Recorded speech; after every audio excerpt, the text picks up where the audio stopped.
ಒಂದು breaking news ಬರ್ತಾ ಇದೆ. ಒಂದೇ ದೇಶ ಒಂದೇ ತೆರಿಗೆ. ಇದಾದ್ಮೇಲೆ ಈಗ ಮತ್ತೊಂದು ಟ್ಯಾಕ್ಸ್ ಸುಧಾರಣೆ.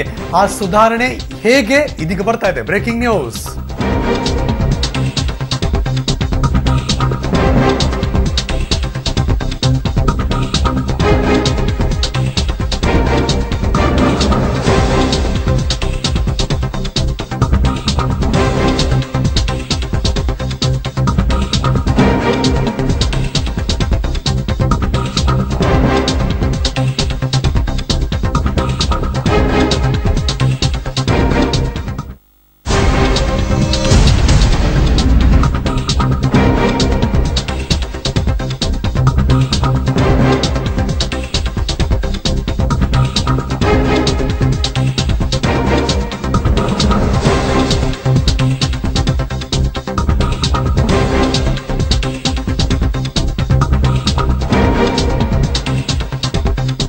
ಇದೀಗ ಬರ್ತಿರುವಂತಹ ಬ್ರೇಕಿಂಗ್ ನ್ಯೂಸ್. ಆದಾಯ ತೆರಿಗೆಯಲ್ಲೂ ಕೂಡ ಚಾರಿತ್ರಿಕ ಬದಲಾವಣೆಗೆ ಮೋದಿ ಮುನ್ನುಡಿ ಬರಿತಾ ಇದ್ದೀರಾ ಅಂತ ಪ್ರಶ್ನೆ. ಯಾಕೆಂದ್ರೆ ಮೊನ್ನೆಯಷ್ಟೇ ಐತಿಹಾಸಿಕ ಕಾರ್ಯಕ್ರಮದಲ್ಲಿ ಅವರು ಮಾತಾಡ್ತಿರ್ಬೇಕಾದ್ರೆ ಆಲ್ಬರ್ಟ್ ಐನ್ಸ್ಟೀನ್ ಹೆಸರನ್ನ ಪ್ರಸ್ತಾಪ ಮಾಡ್ತಾರೆ.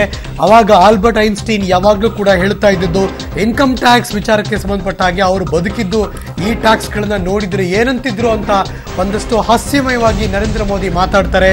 GST ಮಾದರಿಯಲ್ಲೇ ಒಂದೇ ಸ್ವರೂಪದ ಆದಾಯ ತೆರಿಗೆಯನ್ನ ಜಾರಿಗೆ ತರೋದಕ್ಕೆ ಮುಂದಾಗಿದ್ದಾರಾ? ಹಾಗಾದ್ರೆ ನರೇಂದ್ರ ಮೋದಿ ಅನ್ನುವ ಪ್ರಶ್ನೆ ಈಗ ಎಲ್ಲಾ ಕಡೆ ಕೂಡ ಕೇಳಿ ಬರ್ತಾ ಇದೆ. ಇದೀಗ ಬರ್ತಿರುವಂತಹ ಬ್ರೇಕಿಂಗ್ ನ್ಯೂಸ್.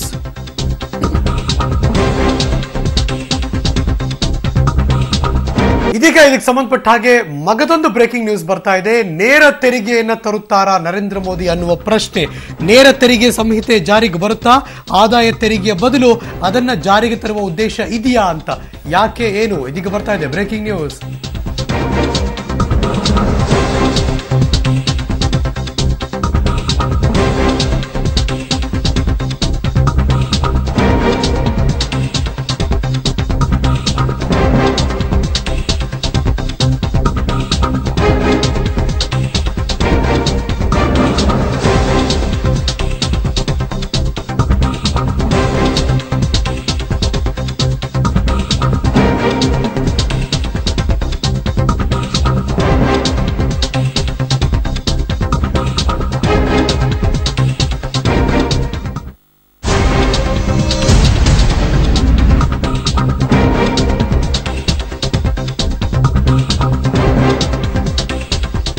ಈ ನೇರ ತೆರಿಗೆ ಸಂಹಿತೆಯನ್ನ ಜಾರಿಗೆ ತರಲೇಬೇಕಾಗುತ್ತೆ. ಅದು ತರಲಿಲ್ಲ ಅಂದ್ರೆ GST ಏನೀಗ ಬಂದಿದೆ, ಗೂಡ್ಸ್ ಅಂಡ್ ಸರ್ವಿಸ್ ಟ್ಯಾಕ್ಸ್, ಅದು ನಿಷ್ಫಲವಾಗಬಹುದು.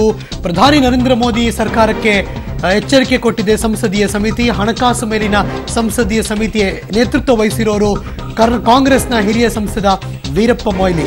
ಈ ನೇರ ತೆರಿಗೆ ಸಂಹಿತೆ ಜಾರಿಯಾದ್ರೆ ಆದಾಯ ತೆರಿಗೆ ಇನ್ನಷ್ಟು ಸರಳವಾಗುತ್ತೆ. ವಿನಾಯಿತಿ ತೆರಿಗೆ ಮಿತಿ ಸ್ವರೂಪದಲ್ಲೂ ಕೂಡ ಚಾರಿತ್ರಿಕ ಬದಲಾವಣೆಯನ್ನ ನಿರೀಕ್ಷೆ ಮಾಡಲಾಗಿದೆ. ಇದ್ರ ಬಗ್ಗೆ ಮತ್ತಷ್ಟು ಮಾಹಿತಿಯನ್ನ ಕೇಳೋಣ. ಇದೀಗ ಟ್ಯಾಕ್ಸ್ ಕನ್ಸಲ್ಟೆಂಟ್ ಎಕ್ಸ್ಪರ್ಟ್ ಆಗಿರುವಂತಹ ವಿಜಯ್ ರಾಜೇಶ್ ಅವರು ನಮ್ಮ ಜೊತೆ ದೂರವಾಣಿ ಸಂಪರ್ಕದಲ್ಲಿದ್ದಾರೆ. Good morning sir. ನಮಸ್ಕಾರ. ಮೊದಲಿಗೆ ಏನ್ ಡಿಫರೆನ್ಸ್ ಇದು ಆದಾಯ ತೆರಿಗೆ ಮತ್ತು ನೇರ ತೆರಿಗೆ? ಇಲ್ಲ, ಆದಾಯ ತೆರಿಗೆ ಈಗ ಎರಡು ರೀತಿ ತೆರಿಗೆಗಳು. ಒಂದು ನೇರ ತೆರಿಗೆ, ಇನ್ನೊಂದು ಪರೋಕ್ಷ ತೆರಿಗೆ ಅಂತ. ಪರೋಕ್ಷ ತೆರಿಗೆ ಅಂದ್ರೆ ಇಂಡೈರೆಕ್ಟ್ ಟ್ಯಾಕ್ಸಸ್ ಅಂತ, ಅದ್ರ ಕೆಳಗಡೆ GST ಬರುತ್ತೆ. ಅಂದ್ರೆ ನಮಗೆ ಗೊತ್ತಿಲ್ಲದೇನೆ ನಾವು ಸರ್ಕಾರಕ್ಕೆ ಪಾವತಿ ಮಾಡ್ತೀವಿ. ಉದಾಹರಣೆಗೆ ನಾವ್ ಏನೇ ತೆಗೆದುಕೊಂಡ್ರು, ಅಂಗಡಿನಲ್ಲಿ ಫ್ರಿಡ್ಜ್, ಟಿವಿ ಏನೇ ತೆಗೆದುಕೊಂಡ್ರು, ಈಗ ಹೋಟೆಲ್ ಊಟ ಮಾಡಿದ್ರೆ ಅದಕ್ಕೆ ನಾವು ತೆರಿಗೆ ಕಟ್ಟಿರ್ತೀವಿ, ಅದು ಸರ್ಕಾರಕ್ಕೆ ಹೋಗುತ್ತೆ, ಅದು ಪರೋಕ್ಷ ತೆರಿಗೆ. ಆದಾಯ ತೆರಿಗೆ ಮತ್ತು ಕಸ್ಟಮ್ಸ್ ಎಲ್ಲ ಏನಾಗುತ್ತಪ್ಪ ಅದು ಸರ್ಕಾರಕ್ಕೆ ನೇರವಾಗಿ ತೆರಿಗೆ ಕಟ್ತೀವಿ, ಹಾಗಾಗಿ ಅದನ್ನ ಡೈರೆಕ್ಟ್ ಟ್ಯಾಕ್ಸಸ್ ಅಂತ ಹೇಳ್ತೀವಿ.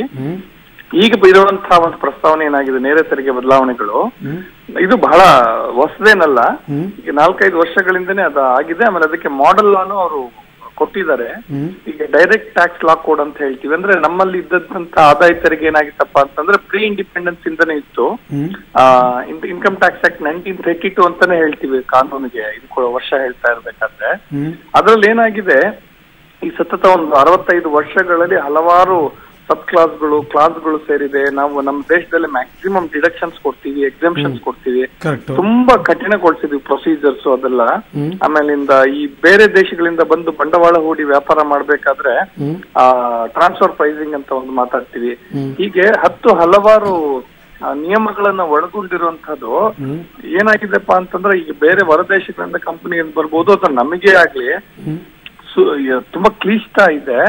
ಕ್ಲಿಷ್ಟದ ಜೊತೆನಲ್ಲಿ ಏನಾಗ್ತಾ ಇದೆ, ಆದಾಯ ತೆರಿಗೆ ಸೋರಿಕೆಗೂ ಒಂದು ಸ್ವಲ್ಪ ಕೆಲವು ಕಾರಣಗಳಿದೆ.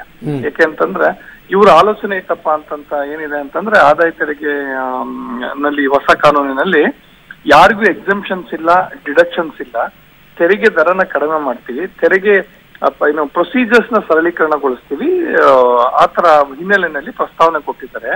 ಈಗ ಉದಾಹರಣೆಗೆ ನಾವು ನೋಡ್ಬೋದು, ಒಂದು 2 ವರ್ಷದ ಹಿಂದೆ ಬೇಸಿಕ್ ಎಕ್ಸಂಪ್ಷನ್ ಅಂದ್ರೆ ಈಗ ನಾವು ಮೊದಲ 3 ಲಕ್ಷಕ್ಕೆ ನಾವು ತೆರಿಗೆ ಕಟ್ಟಲ್ಲ ನಮ್ಮ ಆದಾಯದಲ್ಲಿ, ಅದು 5 ಲಕ್ಷಕ್ಕೆ ಹೋಗುತ್ತೆ, 10 ಲಕ್ಷಕ್ಕೆ ಹೋಗುತ್ತೆ, 25 ಲಕ್ಷ, ಆಮೇಲಿಂದ ಈಗ ನಾವೇನ್ ಮಾಡ್ತಾ ಇದೀವಿ, ಆ 3 ಲಕ್ಷದಿಂದ ಮೇಲ್ಪಟ್ಟ 5 ಲಕ್ಷದ ಆದಾಯಕ್ಕೆ ತೆರಿಗೆ 10% ಅಲ್ಲಿ ಕೊಡ್ತಾ ಇದೀವಿ. ಅದು 5 ಲಕ್ಷದ ಮೇಲ್ಪಟ್ಟ ಆದಾಯಕ್ಕೆ 10% ಆಗುತ್ತೆ. ಮುಂದಿನ ದಿನಗಳಲ್ಲಿ 10 ಲಕ್ಷದವರೆಗೂ ಮಾಡಬೇಕು ಅಂತ ಅಲ್ಲಿ ಒಂದು ಪ್ರಸ್ತಾವನೆ ಇದೆ. ಅದಕ್ಕೆಲ್ಲ ನಾವು ಚರ್ಚೆ ಮಾಡ್ತಾ ಇದ್ವಿ. ಬಜೆಟ್ ಆದಾಗೆಲ್ಲ ನಮ್ಮ ನಿರೀಕ್ಷೆಗಳಿತ್ತು 5 ಲಕ್ಷ ಆಗ್ಬಿಡುತ್ತೆ ಬೇಸಿಕ್ ಎಕ್ಸೆಂಪ್ಷನ್ ಅಂತ. ಯಾಕತ್ತರ ಎಕ್ಸೆಂಪ್ಷನ್ ಇತ್ತು ಅಂತಂದ್ರೆ ಆ ಬದಲಾವಣೆ ಡೈರೆಕ್ಟ್ ಟ್ಯಾಕ್ಸ್ ಲಾ ಕೋಡ್ ನ ಬದಲಾವಣೆಗಳಲ್ಲಿ ಸೂಚಿಸಿರೋದ್ರಲ್ಲಿ ಅವ್ರು ಹೇಳಿದ್ರೆ ನೀವು 10 ಲಕ್ಷದವರೆಗೂ ತೆಗೆದುಕೊಂಡು ಹೋಗಿ 10 ಲಕ್ಷದ ಆದಾಯವರೆಗೂ ಎಕ್ಸೆಂಪ್ಷನ್ ಕೊಡಿ ಅಂತ ಹೇಳಿದ್ದಾರೆ. ಅಟ್ಲೆ ಆ ಹಿನ್ನೆಲೆಯಲ್ಲಿ ಜನಗಳಿಗೆ ಆಸೆ ಇತ್ತು, ಈಗ ಅದು ಜಾಸ್ತಿ ಮಾಡ್ಬಿಡ್ತಾರೆ ಅಂತ ಅಂದ್ಬಿಟ್ಟು. ಯಾರಿಗ ಉಪಯೋಗ ಆಗುತ್ತೆ ಸರ್ ಡೈರೆಕ್ಟ್ ಟ್ಯಾಕ್ಸ್? ಇದು ನೇರವಾಗಿ ಎಲ್ಲ ಆದಾಯ ತೆರಿಗೆ ಪಾವತಿಸೋರಿಗೆ ಇದು ಹೆಲ್ಪ್ ಆಗುತ್ತೆ. ಆಮೇಲಿಂದ ವರ್ತಕರಿಗೆ ತುಂಬಾ ಸುಲಭ ಆಗುತ್ತೆ. ಯಾಕೆ ಅಂತಂದ್ರೆ ಅವ್ರಿಗೆ ಈ ಡಿಡಕ್ಷನ್ಸ್ ಪ್ರೊಸೀಜರ್ಸ್ ಅದನ್ನೆಲ್ಲ ಅರ್ಥ ಮಾಡ್ಕೊಂಡು ಫಾಲೋ ಮಾಡೋದೆಲ್ಲ ಕಷ್ಟ ಆಗ್ತಾ ಇತ್ತು.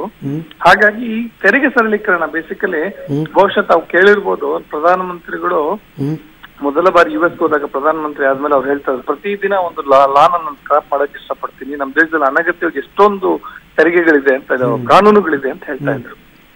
ಸೊ ಆ ಹಿನ್ನೆಲೆಯಲ್ಲಿ ಇವರು ತೆರಿಗೆ ಪ್ರಶ್ನೆ ಕೇಳ್ಬಿಡ್ತೀವಿ ವಿಜಯ ರಾಜೇಶ್ ಅವರೇ.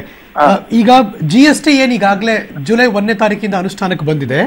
ಈ ನೇರ ತೆರಿಗೆ ಸಂಹಿತೆ ಜಾರಿಗೆ ಬರ್ಲಿಲ್ಲ ಅಂದ್ರೆ GSTನೇ ಒಂದ್ ರೀತಿ ನಿಷ್ಫಲವಾಗುತ್ತೆ ಅನ್ನೋ ಮಾತಿದೆ. ಇಲ್ಲ ಇಲ್ಲ ಇಲ್ಲ, ಅದಕ್ಕೆ ಇದಕ್ಕೆ ಸಂಬಂಧ ಇಲ್ಲ. ಬಟ್ ಏನಪ್ಪಾ ಅಂತಂದ್ರೆ ಈ GST ವರ್ತಕರ ಮೇಲೆ ಸ್ವಲ್ಪ ಹೊರೆ ಆಗ್ತಾ ಇದೆ, ಅವ್ರ ಮೇಂಟೆನೆನ್ಸ್ ಅದು ಇದೆಲ್ಲ ಬಂದಾಗ ಅದಕ್ಕೆ ಕಾಂಪನ್ಸೇಟ್ ಆಗುತ್ತೆ, ಅವ್ರಿಗೂ ನಿರಾಳ ಆಗ್ತಾರೆ, ಅವ್ರಿಗೆ ರಿಲೀಫ್ ಸಿಗುತ್ತೆ.